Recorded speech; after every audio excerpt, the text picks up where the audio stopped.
जय सिया राम। नीलांबुज श्यामल कोमलांगम सीता समारोपित वाम भागम बाणौ महासायक चारु चापं नमामि रामं रघुवंशनाथम।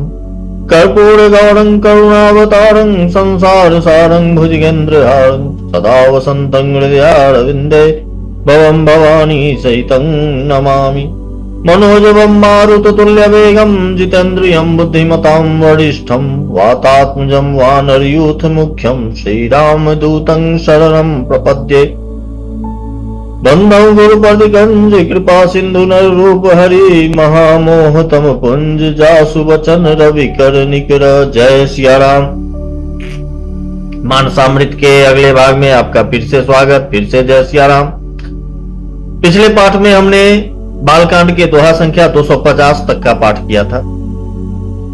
प्रभु रंगभूमि में पधार चुके हैं अपने छोटे भाई लक्ष्मण जी और महर्षि विश्वामित्र एवं अन्य ऋषियों के साथ। समय जानकर उचित समय उचित मुहूर्त पर जनक जी ने सीता जी को बुलावा भेजा, सखियां उन्हें लेकर आई हैं। उनको देख के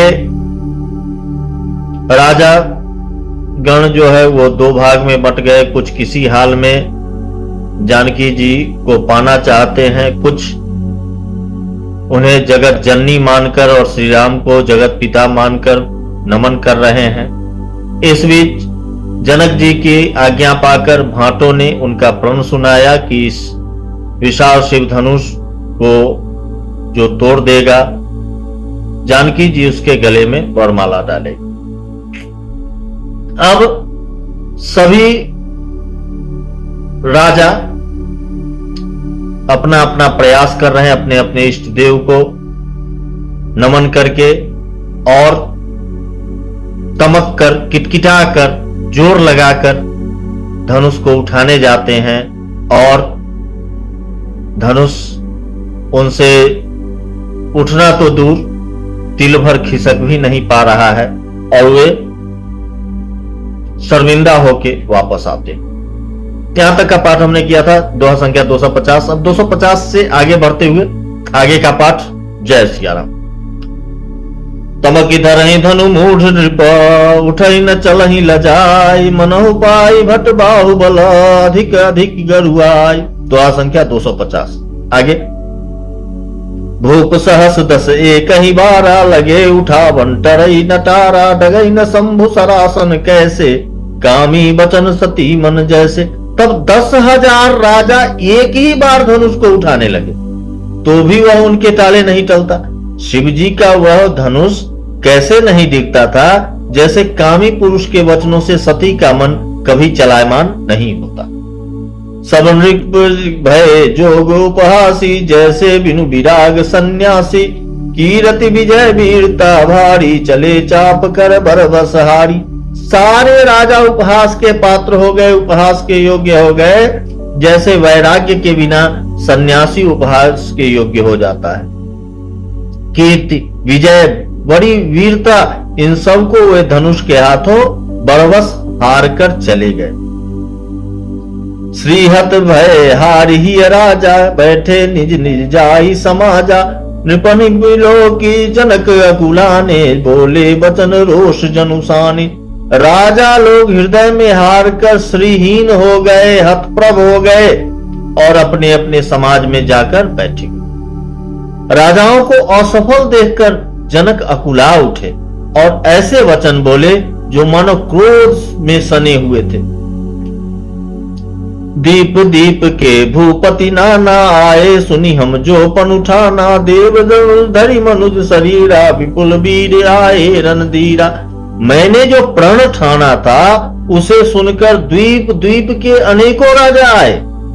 देवता और दैत्य भी मनुष्य का शरीर धारण करके आए तथा और भी बहुत से रणधीर वीर आए।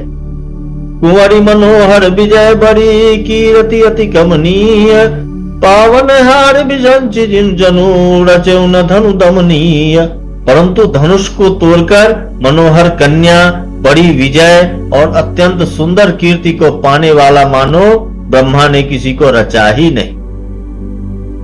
कहूं काहि यह लाभ न भावा, काहू न शंकर चाप चढ़ावा, रहब चढ़ाओ तो रब भाई, तिल भरी भूमि न सके चराई। कहिए यह लाभ किसको अच्छा नहीं लगता, परंतु किसी ने भी शंकर जी का धनुष नहीं चढ़ाया। अरे भाई, चढ़ाना और तोड़ना तो दूर रहा, कोई तिल भर भूमि भी न छुड़ा सका।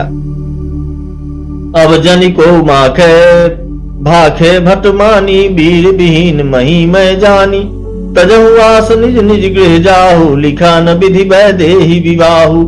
अब कोई भी वीरता का अभिमानी नाराज न हो, मैंने जान लिया कि पृथ्वी वीरों से खाली हो गई। अब आशा छोड़कर अपने अपने घर जाओ। ब्रह्मा ने सीता का विवाह लिखा ही नहीं। सुकृत जाई जौपन परिहरऊं, कुंवरी कुमारी रहूं का करऊं, जो जन तेऊ बिनु भव भट भुवि भाई, तो पनु करी हो त्यों न हसाई। यदि प्रण छोड़ता हूं तो पुण्य जाता है, इसलिए क्या करूं, कन्या कुमारी ही रहे। यदि मैं जानता कि पृथ्वी वीरों से शून्य है तो प्रण करके उपहास का पात्र न बनता। जनक बचन सुनी सब नर नारी, देखी जानकी भये दुखारी, मां खे लखन कुटिल भई भौहे, रदपट फरकत नयन रिसौहे। जनक के वचन सुनकर सभी स्त्री पुरुष जानकी जी को देखकर दुखी हो गए, परंतु लक्ष्मण जी तमतमा उठे। उनकी भौहें टेढ़ी हो गई, होठ फरकने लगे और नेत्र क्रोध से लाल हो गए। कही न सकत रघुवीर डरा, लगे वचन जनुबान, नाई राम पद कमल सिरु, बोले गिरा प्रमाण।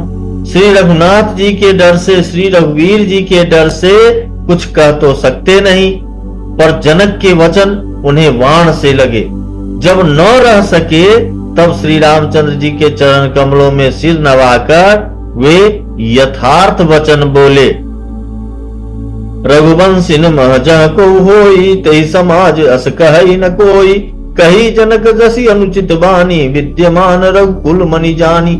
रघुवंशियों में जो कोई भी जहां होता है उस समाज में ऐसे वचन कोई नहीं कहता, जैसे अनुचित वचन रघुकुल शिरोमणि श्री राम जी को उपस्थित जानते हुए भी जनक जी ने कहे हैं। सुनहु भानु कुल पंकज भानु, कहूं सुभाव न कछु अभिमानु, जो तुम्हारे अनुशासन पावो, कंदुक इव ब्रह्मांड उठावो।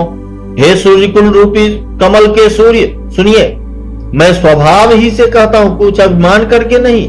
यदि आपकी आज्ञा पाऊं तो मैं ब्रह्मांड को गेंद की तरह उठा लूं। काचे घट जिमि डारो फोड़ी, सकऊं मेरु मूलक जिमि तोड़ी, तब प्रताप महिमा भगवाना, को बापुरो पिनाग पुराना। और उसे कच्चे घड़े की तरह फोड़ डालूं। मैं सुमेरु पर्वत को मूली की तरह तोड़ सकता हूं। हे भगवान, आपके प्रताप की महिमा से यह बेचारा पुराना धनुष तो कौन चीज है। नाथ जानी अस आयस हो, कौतुक करो बिलो की असो, कमल नाल जिमि चाप चढ़ावो, जो जन सत प्रमाण लय धावो। ऐसा जानकर हे नाथ, आज्ञा हो तो कुछ खेल करूं, उसे भी देखिए। धनुष को कमल की डंडी की तरह चढ़ाकर उसे 100 योजन तक दौड़ा लिए चला जाऊं। तोरो छत्रक दंड जिमि तब प्रताप बलनाथ, जो न करो पद सपत कर्ण धरो धनुभात। हे नाथ, आपके प्रताप के बल से धनुष को कुकुर मुत्ते यानी बरसाती छत्ते की तरह तोड़ दूं। यदि ऐसा न करूं तो प्रभु के चरणों की शपथ है, फिर मैं धनुष और तरकस को कभी हाथ में नहीं लूंगा। लखन सकोप बचन जे बोले, डगमगानी मही दिग्गज डोले, सकल लोग सब भूप डराने, सियहि हर्ष जनक सकुचाने। ज्यों ही लक्ष्मण जी क्रोध भरे वचन बोले कि पृथ्वी डगमगा उठी और दिशाओं के हाथी कांप गए। सभी लोग और सब राजा डर गए। सीता जी के हृदय में हर्ष हुआ और जनक जी सब चा गए। गुरु रघुपति सब मुनि मन माही, मुदित भय पुनि पुनि पुल काही, सह नहीं रघुपति लखन निवारे, प्रेम समेत निकट बैठारे। गुरु विश्वामित्र जी, श्री रघुनाथ जी और सब मुनि मन में प्रसन्न हुए और बार बार पुलकित होने लगे। श्री रामचंद्र जी ने इशारे से लक्ष्मण जी को मना किया और प्रेम सहित अपने पास बैठा लिया। विश्वामित्र समय शुभ जानी, बोले अति स्नेह मैं बानी। उठो राम भंजहु भव चापा, मेटहु तात जनक परितापा।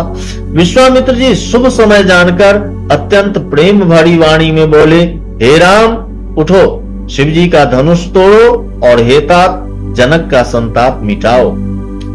सुनि गुरु वचन सहर, चरण सिर नावा। हरस विषाद न कछुरावा, ठारे भय उठी सहज सुभाए। ठवनी जुबा मृगराजु लजाए।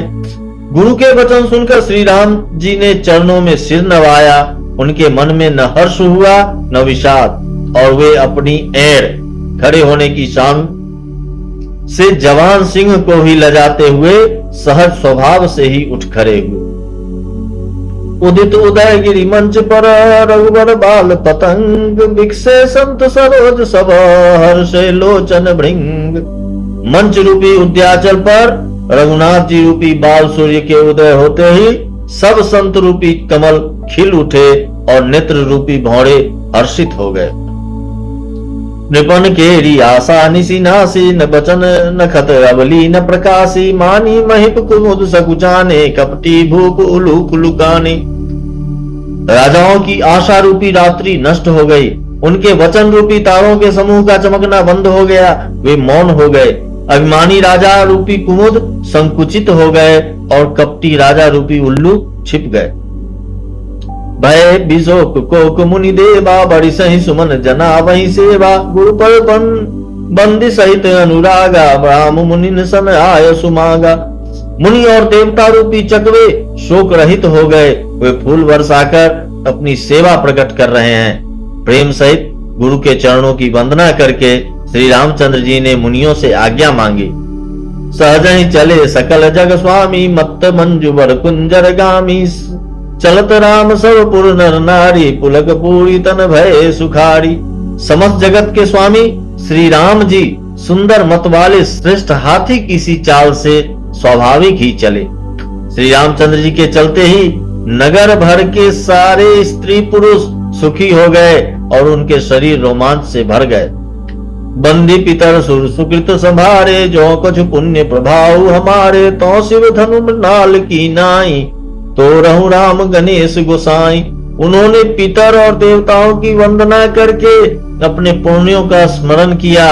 यदि हमारे पुण्यों का कुछ भी प्रभाव हो तो हे गणेश गोसाई, रामचंद्र जी शिव जी के धनुष को कमल की डंडी की भांति तोड़ डाले। राम प्रेम समेत लखी, सखिन समीप बुलाए। सीता मातु स्नेह बच बस, वचन कहई बिलुखाय। श्री रामचंद्र जी को वात्सल्य प्रेम के साथ देखकर और सखियों को समीप बुलाकर सीता जी की माता स्नेहवश बिलख कर विलाप करती हुई सी ये वचन बोली। जय सिया राम। दोहा संख्या 255। माता क्या बोली ये देखते हैं हम मानसामृत के अगले भाग में। तब तक के लिए जय सिया राम।